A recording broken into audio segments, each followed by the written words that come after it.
Hello everybody, welcome to the big match preview, fueled by Co-op. I'm here, James Alcott. Sam from United People's TV is here as well, as is Flav from the Fighting Cock. We're excited, aren't we, lads? Oh, yeah. So excited. Well, I mean, you're excited about this, aren't you? Well, I'm excited about it all, but I'm especially excited about this. £5, right, listen to this.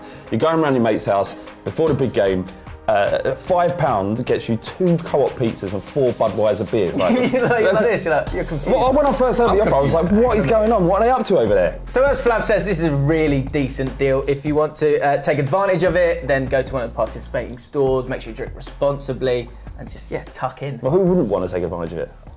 No, he really likes the deal. It doesn't make any sense. He really does like the deal. England versus Tunisia is the first game. Let's talk about Gareth Southgate first of all, because I think when he came into the job, it was seen as a bit of a joke. He was a cheap option. He was a yes man for England. But I think he's shown a real sort of intelligence and understanding of the multi-millionaire players that he's got. And the decisions that he has to make. I've been really impressed with him. Yeah, I think he was seen as a bit of a joker, like he wasn't worthy of the job. He took over from a horrendous situation in Allardyce. He managed one game. So he had to do a lot to get the respect of fans, the media and the players especially, and I think he's done a good job there. I think one of the key things was leaving Wilshere behind. He showed some balls to do that, because I think by and large everybody thought that Wilshere would go. He had a very good season for Arsenal, played 38 games, so fitness wasn't an issue. But he showed that, no, this is what I want to do, these are my players, and it kind of gave me a little bit more confidence. Now, of course... Which is weird, because I think we both disagree with the fact that Wilshere's not in the squad. I think he should be, but what I quite like is the fact that I don't doubt that he's not thought it through. No. And I don't doubt the fact that he knows what he wants to do with this team. There's a clear formation that it seems like he wants to play. 3-5-2. He's gone Pickford, and he's made even that call quite early. Yeah. And saying that he's going to be the number one. Then the back three with this whole lineup. I think there are I think we'll go. Okay, Gareth, you do what you think's right for now. But I think there are kind of question marks and options, I guess, when it comes to throughout the team really. First one is, I think, of the 3 centre backs, Kyle Walker. That seems like it's done and dusted. How do you feel about the fact that he's going to be playing right centre-back instead of right-back? Walker's had experience playing at centre-back. You know, when he as a youth, he played at centre-back for Sheffield United and did so at Tottenham for a while as well. No doubtly, he is a right-back, though, and his best position is right-back. But for the sake of the team, the fact that our defence isn't that great in terms of personalities and names in themselves, collectively, that back three should and has to play well together. And I think the right-hand side of that for Kyle Walker is the right choice. Left back, look, we've got Spurs fan, Man United fan, Rose, Ashley Young. Who would you pick? You shouldn't be starting Ashley Young at left back.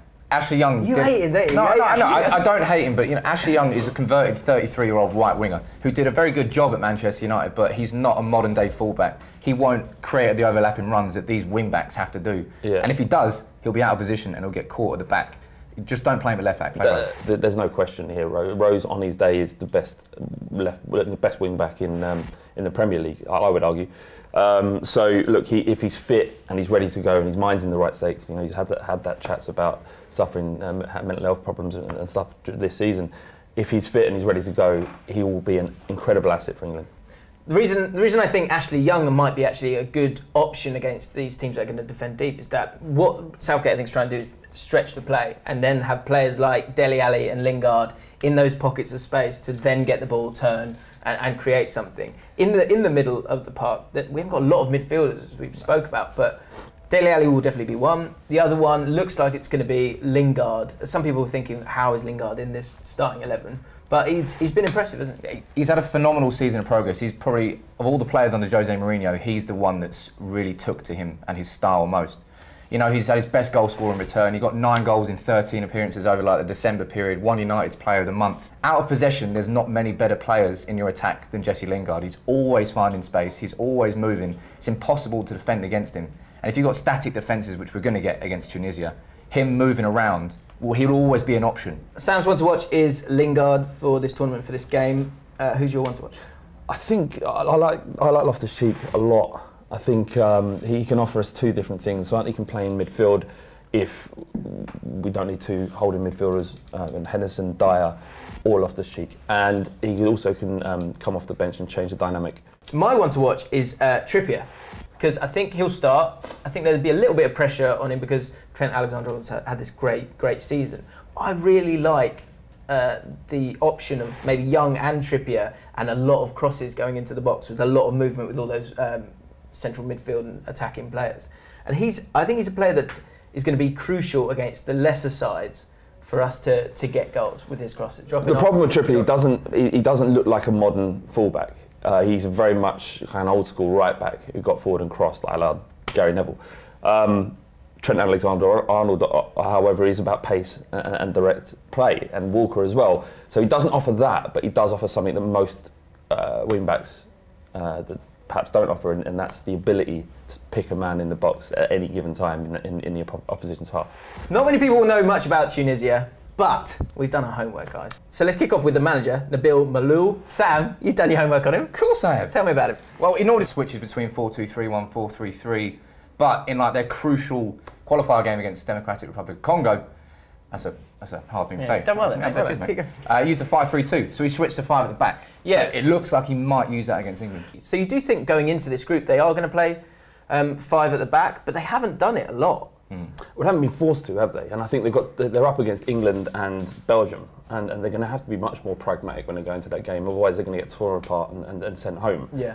So I'd expect frustrating game against them, especially when we set up to go into that game knowing that we have to win. A draw is not good enough. No. We have to win it. So you'd expect them to frustrate, have 5 at the back, and try and hit us on the break. But they do have some technically good players at their disposal. The big problem for Tunisia is up front. Masakni, who's their main striker, he got a cruciate ligament injury, didn't he? He did, yeah. And star player isn't something that should be banded about easily, but this guy is by and far away their best player.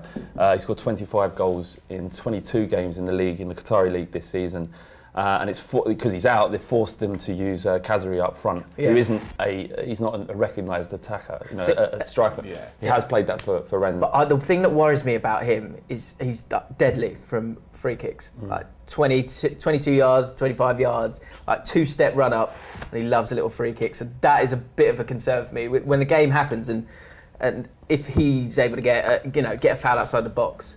That worries me a lot. Sometimes when you're in a team like Tunisia's position, being able to defend from the front is crucial. And if he's playing in a kind of false 9, where a kind of deep lying attacker, you better contribute to the pressing. It's much easier to do that as a false 9 than if you're playing as a target man or off the defender. So it might actually work to their benefit. Certainly make them more secure in defence. Right, score predictions. Sam, what do you say? 1-0. I don't think it's going to be a massively exciting game, but I just want England to win. I think them playing 5 at the back, we won't get that many chances, but I think Harry Kane will get that goal. 1-0. I'm going to go 4-0 England. My guy. Do you know why? Because I mean, I can live in a. You're a lad. I like to live in a happy, positive world rather than a realistic, pragmatic world like Sam. Yeah. I'm happy where I am, so I'm fine. I'm going for 3-1. I think that there's going to be a moment in this tournament, there's going to be a moment of adversity, and every England fan, the press as well, are going to go, but then it's going to be okay. Yeah. Just stay calm. Lovely. Just stay calm. See? Enjoying that? Right, so look, Gareth's going to be doing his bit, right? The players are going to be doing their bit, but we need to come together, as we have today, to talk about the game, but also we need to do our bit, okay? Right, watch this tournament and you will see superstitions everywhere. I've got a few here for you. But what I want everyone to do in the comments, let us know your superstition, what you're going to be doing before this game.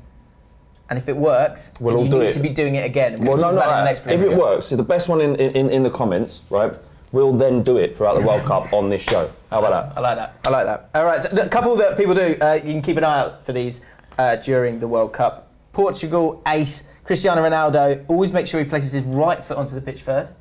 Right. One for you, Sam, here. Phil Jones. Oh. I don't like stepping on the white lines. He doesn't touch it. During the game? Lines. What does he do? And Jordi Alba, he brushes his teeth a couple of minutes before the game. No, I get that. Yeah, it's nice for him. Feel fresh? Yeah, feel fresh. Really? Yeah, especially after a lovely cold pizza. And this one I like, and this kind of feeds into one that I have.